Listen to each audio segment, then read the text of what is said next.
Sok szeretettel üdvözlöm. Négyesi Péter vagyok, a LIA Alapítványi Óvoda és Szakközépiskola webprogramozó szakos hallgatója. A következőkben a szakdolgozatom tárgyát képező használt könyvek áruháza elnevezésű, online PHP és MySQL alapokon működő könyvesbolt regisztrációs részét fogom megmutatni.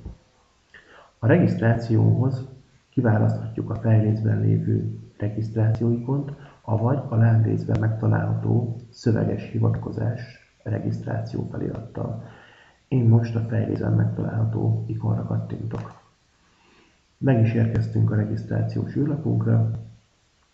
Nézzük meg, milyen kötelezően, illetve ajánlottan kitöltendő mezők szükségesek a regisztrációhoz.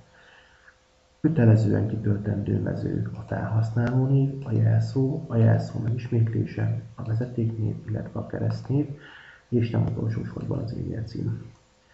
Ajánlottan kitöltendő mezők a cím és a telefonszám. A regisztrációhoz ez a két mező nem szükséges, de a későbbiekben a rendelésekhez létfontosságú lesz. A hitelkártya típusa és hitelkártya száma mezők jelen esetben számunkra indiferensek, ezek még csak tesztüzemmódban működnek. Vegyünk is fel egy új felhasználót, hogy lássuk, miként is működik a rendszer, a regisztrációs folyamat.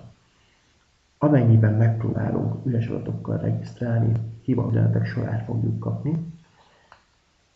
Itt is jelezze, hogy melyik mező kitöltése kötelező. Vegyünk most fel egy új felhasználót vásárlónéven, a jelszó is legyen vásárló. Fontos, hogy a két jelszó megegyezzen, ellenkező esetben hibaüzenetet kapunk, miszerint a két jelszó nem egyezik meg. A jelszavak titkosítva kerülnek be az adatbázisba, ezzel is biztonságot nyújtva a felhasználók részére.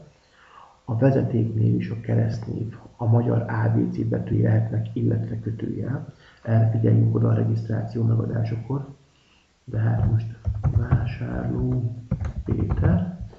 Ha most azt írom be, hogy vásárló és mondjuk egy alulvonás, és így kattintok a regisztrál gombra, azonnal ki fogja írni, hogy a vezetéknév csak a magyar ABC betűi és kötőjelet tartalmazhat, valamint az e-mail címező kitöltése kötelező. Ezt most innen visszatörlöm, és akkor az e-mail cím az pedig legyen vásárló.hu.